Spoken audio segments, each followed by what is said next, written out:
ازيكم عاملين ايه؟ بقالي كتير ما عملتش فيديوهات، فوحشتوني قوي والله بجد. هو انا كان بس عامل الفيديو ده كده بسرعة، ان في ناس كتير قوي كتبت لي كومنتات بالاخص على الفيديو بتاع اجهزة التشفيط. انا عارفة ان في ناس كتير محتارة، في ناس كتير بتسأل اخد خطوة ان انا اجيب جهاز تشفيط. على طول هاتي جهاز تشفيط.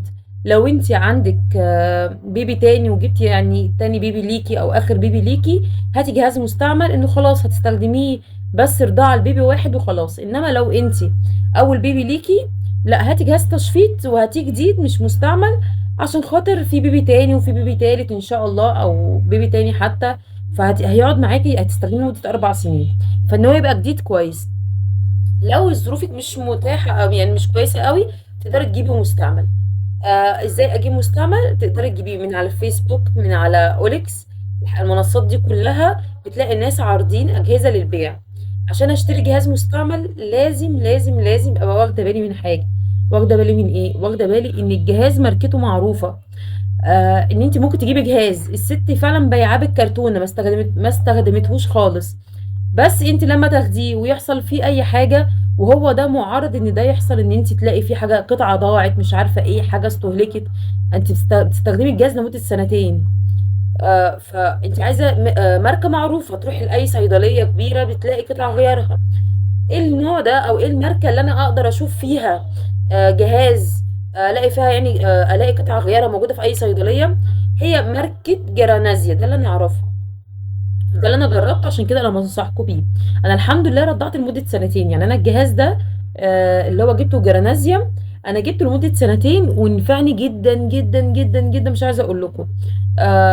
يعني حسيت ان مرحله الرضاعه بتاعتي الحمد لله كويسه جدا، ويمكن احسن من ان انا احط بيبي على صدري. يعني انا ما ندمتش خالص ان انا جبت الجهاز وبدي في البيبرونه، لا اريح بكتير.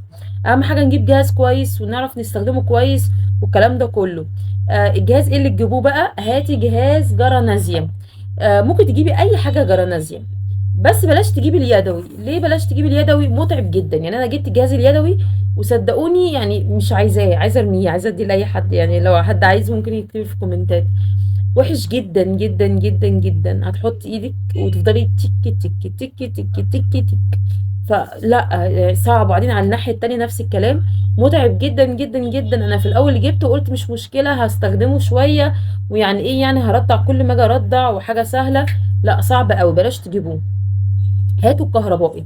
اي نوع كهربائي كويس، بس بلاش النوع اللي هو بيتشعلق ده ومن غير اي سلوك. ده الموتور بتاعه بيبقى قليل، وعايز المرحله الاولى ان انا صدري يبقى مليان لبن، فاحطه على صدري فيجيب اللبن.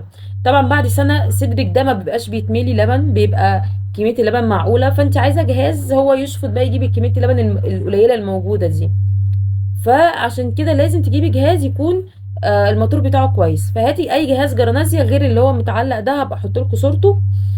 وكنت حاطاه في نوعيه اسوأ انواع في فيديو قبل كده، ممكن تخشوا تشوفوه. هاتوا نوع كويس من جرانازيا، هاتيه حتى لو مستعمل واستخدموه. آه شوف، في ناس كتير من الناس بتسألني هو ازاي اخش على الفيسبوك. يا جماعة في حاجة اسمها ماركتينج. ماركتينج ده اكتبي جهاز تشفيط بامبنج جرانازيا وهتلاقي ناس كتير قوي عرضاه. انا بلاقي ناس كتير قوي عرضاه من 3000 و4000 والكلام ده كله، وفي ساعات 2000 كمان. دي اقل حاجه. معرفش اذا ممكن تلاقي 1500 والكلام ده ولا لا. على الاوليكس بتلاقوا ناس عرضاه، هتلاقوا ناس كتير قوي عرضاه، ولما تاخدوه سهل قوي تعقموه. يعني انا ممكن اعمل لكم فيديو كمان تاني ازاي تعقموا الجهاز ده. بس وتاخديه وتعقميه وتشتغلي بيه، وهينفعك جدا جدا جدا جدا جدا. والاسعار معقوله. الاسعار مستعمله ما بين 2000 ونص لحد 4000 جنيه. ده الدبل، يعني من السنجل للدبل 2000 ونص ل 4000 جنيه. الجديد بيتراوح ما بين 5 ونص تقريبا لحد تقريبا 9000. انتي انتي ومادياتك تعرفي تجيبي ايه هاتيه. ما تتوشيش نفسك وريحي نفسك.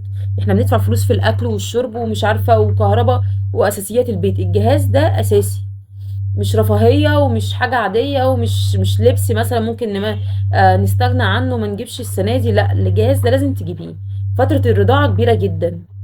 ليه تتعبي نفسك وليه تبقى النبل وجعاكي وحاسة حوارات الرضاعة؟ يعني حواراتها كتير.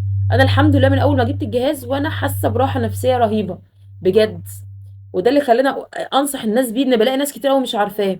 انا كنت ما كنتش هجيب جهاز في الاول، بس كانت النبل اللي عندي كانت متعوره ومتشققه ومؤلمه، او حته ان انا احط بنت على صدري ومؤلم قوي ان انا مش عارفه ايه. لا، الموضوع سهل، وممكن عادي تدي البيبي في البيبرونه، حتى ان انت تشفطي وتحطي البيبي في البيبرونه، صدقوني اريح بكتير، اريح بكتير. انا يعني مش يعني عارفه، ما هو ما شاء الله انا كنت بنتي بتبقى نايمه، واول ما تعيط اديها البيبرونه عادي جدا، مش لازم اقوم وافتح صدري ومش عارفه ايه. ممكن بقى اظبط لنا المنبه واقوم اشفط، ده لحد مثلا 5 شهور او حاجه. كنت لازم اصحى بالليل اشفط، وبعدين بدات ان انا اسيب موضوع بالليل ده.